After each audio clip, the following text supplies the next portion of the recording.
آج بھی چند بندے شیعہ سنیوں سے پوچھتے ہیں کہ تم میلاد کیوں مناتے ہو؟ یہ میلاد منانا قرآن کی کس آیت میں لکھا؟ آؤ میں تمہیں قرآن سے ثابت کروں میلاد کس نے منایا۔ سب سے پہلے یہ میلاد ہی اللہ نے منایا تھا۔ خدا نے کہا میں نے زمین کی دری بچھائی ہے تیرے لیے،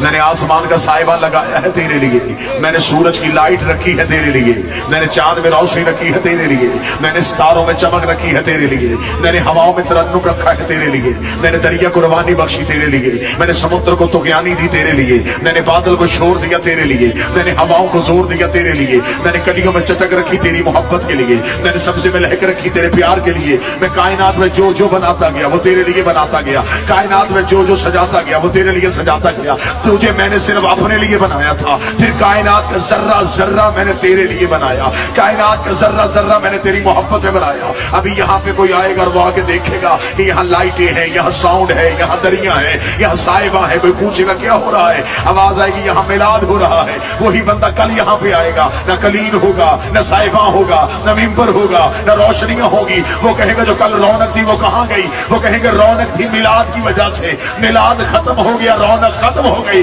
میرے اللہ تو نے کہا زمین بچھائی ہے نبی کے لیے، آسمان کا سائبہ ہے تیرے پیغمبر کے لیے، اور اگر نبی دنیا سے چلے گئے ہیں زمین کو لپیٹ کیوں نہیں دیتا، آسمان کو گرا کیوں نہیں دیتا، سورج کو بجھا کیوں نہیں دیتا؟ فرمایا جاہل نہ بننا، محمد تھے نہیں، محمد ہے۔